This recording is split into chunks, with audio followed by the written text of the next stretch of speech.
साहब, मैं पेश करना चाहती हूँ एक ऐसा मुद्दा जो आज के टाइम पे हमारे लिए सबसे इम्पोर्टेंट हो चुका है। ये मनुष्य इतना लालची होता जा रहा है कि ये दिन ब दिन प्रकृति को खत्म करने में तुला हुआ है।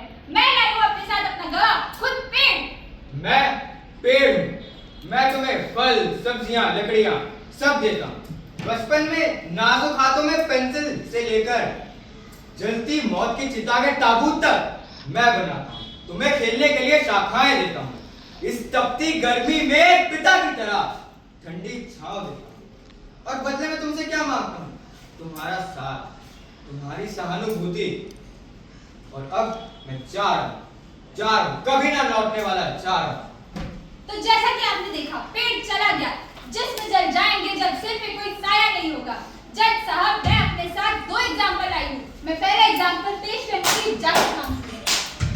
कटरीना, करीना या कहूँ जूही चावला, मैं कहना चाहता हूँ उनकी बातें सुन के हो गया मैं बावला। जज साहब, मैं आपको कहना चाहता हूँ कि हमें पेड़ों की जरूरत नहीं है, हमारे पास है ऑक्सीजन सिलेंडर। मैं आपको बताना चाहता हूँ, क्या हम डेवलप न करें, क्या हम सोसाइटी न बनाए, क्या हम घर न बनाए? मैं आपसे पूछना चाहता हूँ, क्या आपने सस्टेनेबल डेवलपमेंट का टर्म सुना है? हाँ, मैंने सुना है। तो क्या कभी उस पर अमल करा है? क्या हम डेवलपमेंट प्रकृति को बचाते हुए नहीं कर सकते? क्या जज साहब, we don't need forests, we are not an animal.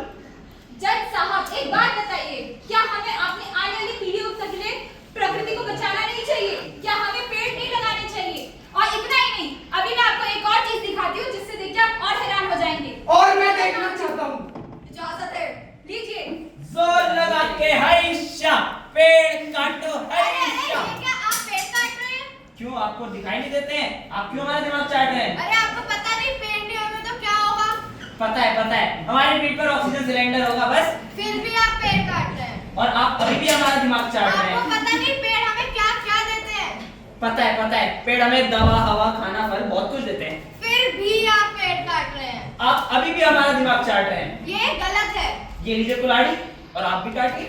मैं आपको रोक रही हूँ, आप मुझे ही कह रहे हैं कि काटो पेड़। देखिए मैडम, हमारे दो चार भाई आगे और भी पेड़ काट रहे हैं, आप उन्हें जाके समझाइए, हमें क्यों परेशान कर रहे हैं? आप नहीं सुधरेंगे। सिर्फ इतना ही नहीं, जिन नदियों की आज हम पूजा करते हैं, हम उन्हीं को गंदा भी करते हैं। यहाँ तक कि हम नदियों के बारे में कभी सोचते भी नहीं है। ये देखिए। दिखाइए। इजाजत है। ठंडे ठंडे पानी से नहाना चाहिए, गाना आए ना आए लेकिन अपनी भैंसिया को नहलाना चाहिए। अरे अभी क्या कर रहे हैं? आपको दिखाई नहीं दे रहा है? हम नहा रहे हैं, हमारी भैंसी नहा रही है। हाँ दिख रहा है, तभी तो पूछ रही हूँ, आप ये पानी गंदा क्यों कर रहे हैं? ये बहती नदी है, इसका पानी कभी गंदा नहीं होता। लेकिन आप अपनी भैंस को कहीं और भी तो नहला सकते हैं। कहाँ? वहाँ घाट पे। घाट का पानी तो यही आता है। कैसे, आप बताएंगे जरा? घाट का पानी कहाँ जाता है? नाले में, नाली का पानी कहाँ जाता है? सागर में, सागर का पानी कहाँ जाता है? नदियों में, नदियों का पानी कहाँ जाता है? समुद्र में। जब वो सब समुद्र में ही जाना है तो आप हमें भी नहाने दीजिए और आप भी नहा लीजिए। आपका कुछ नहीं हो सकता।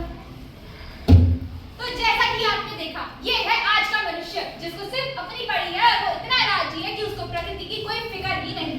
और फैसला सुनाने से पहले जज साहब, आप याद रखिएगा, जिस कुर्सी पर आप बैठी हैं वो भी पेड़ से नहीं है। तमाम बातों को मद्देनजर रखते हुए अदालत नतीजे में पहुंचती है कि अपना आधार कार्ड लीजिए, अपनी पास की किसी भी नर्सरी में जाकर अपने पसंद के 10 फ्री पौधे लेके आइए, अपने घर के आसपास बगीचे, गार्डन कहीं भी लगाइए और उसका देखभाल कीजिए। अगर आप किसी धर्म के हैं, किसी भी जाति के, किसी का बर्थडे है, किसी की शादी है, या कोई मांगलिक त्योहार है, पौधे लगाकर उसे मनाइए और पौधे गिफ्ट में करिए लोगों को।